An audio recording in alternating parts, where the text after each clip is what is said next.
Of course we're worried. Of course we're worried that other states where there is a movement and an effort to prevent women from having access to health care will copycat these steps by the Texas that happened in Texas.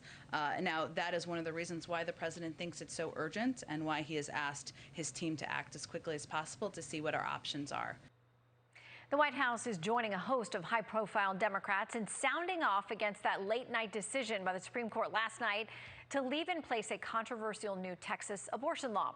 The ruling has triggered demands from the left to codify Roe v. Wade in law to protect abortion rights amid renewed calls from progressives to pack the high court and eliminate the Senate filibuster in the process. Let's debate this hot-button issue. Take a look at the bigger picture with former United States Attorney Harry Litman and the former Chief Nominations Counsel for the Senate Judiciary Committee, Mike Davis. Welcome back to both of you. Thank you. Hi, Mike. Thank you. This is how President Biden characterized it today. He says, for the majority to do this without a hearing, without the benefit of an opinion from a court below, and without due consideration of the issues insults the rule of law and the rights of all Americans to seek redress from our courts. But Mike, you know, you've clerked at the federal court. That's often how they make decisions. That's right. I mean, this case is proceeding through the federal courts. It started in a federal court in Texas. The law was passed back in May 19th, I believe. The abortion plaintiffs waited nearly 2 months to bring their lawsuit, knowing that the law was going to go into effect on September 1st. The district court made a ruling on a technical legal issue called sovereign immunity. That was appealed to the Fifth Circuit Court of Appeals down in Texas. The court was going to rule, and the abortion plaintiffs decided to go right to the Supreme Court. And these abortion plaintiffs, they don't get special access to the Supreme Court. They have to go through the regular process, just like all other parties. Well, a lot of, you know, and some of these emergency requests are successful and some of them aren't. I mean, this is how it works. National Review, a piece written by Carrie Severino, our viewers are very familiar with her. She's a former Justice Thomas clerk, says this: the court's brief order, not at all unusual in the emergency application context, made clear that the procedural issues prevented it from considering the constitutionality of the Texas law. On its face, the court's ruling does nothing to prevent a proper challenge to the Texas law in the future. Harry, you are a seasoned litigator and attorney. The headlines today say Roe v. Wade has fallen. It's going away. This is a disaster. You know that's not what happened in this ruling last night.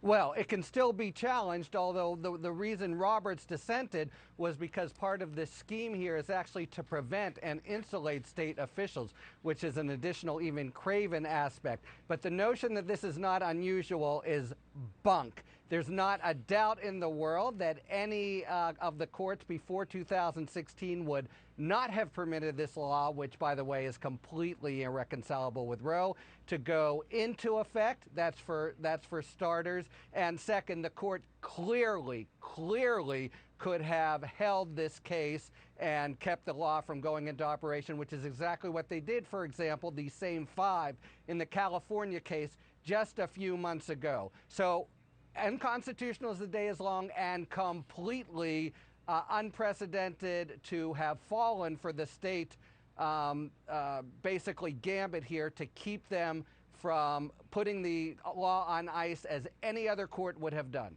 So it sparks calls now, as we talked about, from the left to change the court, term limits. I got all kinds of emails today, pack the court, all of it. Here's what Senator Ed Markey said. He's a Democrat. He's co-sponsoring this act that could change the court. He says, Senate Democrats have the power to fix this problem right now by abolishing the filibuster and passing my legislation to expand the Supreme Court. We need to restore balance to the court after Donald Trump and Senator Mitch McConnell blatantly stole the seats of Justice Scalia and Justice Ginsburg. Mike?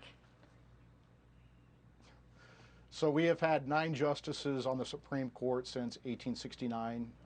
FDR tried to pack the Supreme Court. He failed. If the Democrats think that they're going to get Senator Joe Manchin from West Virginia and Senator Kristen Sinema from Arizona, maybe others, to nuke the vote threshold in the Senate and pack the Supreme Court, A, it's not going to happen, and B, if they try, there's going to be a tremendous backlash by the American people. Well, how do you respond to the second part of that when they say that President Trump and Senator McConnell stole those 2 seats? Stole the, I don't understand how they stole seats. They filled vacancies. With Justice Scalia's death, They waited till after the presidential election to fill his seat. The American people wanted President Trump to fill that seat, so they put President Trump in office instead of Hillary Clinton. So listen, there were a lot of people last night and early into the morning as they were digesting this opinion saying they're very upset that Justice Barrett is sitting on the court because Justice Ginsburg clearly would have voted differently in this case and it would have changed things. So that now, Harry, renews these calls for Justice Breyer to think about stepping down. Mehdi Hassan tweeting this: the fact that John Roberts allied with the 3 liberals means it was a 5-4 decision, which means Amy Coney Barrett was the crucial 5th vote, which means RBG should have retired, which she didn't, which means Stephen Breyer really needs to retire right now.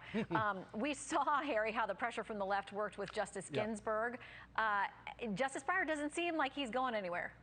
I could be wrong. Well, his most latest interview seems to suggest maybe. And look, I think the outrage is completely understandable for the reasons that I said, but I tend to agree with Mike that when this happens, we go to the precipice, but actually changing the number of the Supreme Court or any essential feature, that'll be a hard road to hoe, and I'm not sure it would be a sensible idea. On the other hand, if anything will do it, it's this. I think cinema already would go that way. Manchin, I agree, is the last holdout, but they are roaring mad now, and they've stepped on a hornet's nest. My best guess is you will not see, however, fundamental changes to the Supreme Court. Well, let us not forget, we have the President's Commission that is now examining potential changes to the Supreme Court as well. We expect a report from them October, November. We'll see what kind of guidance they give.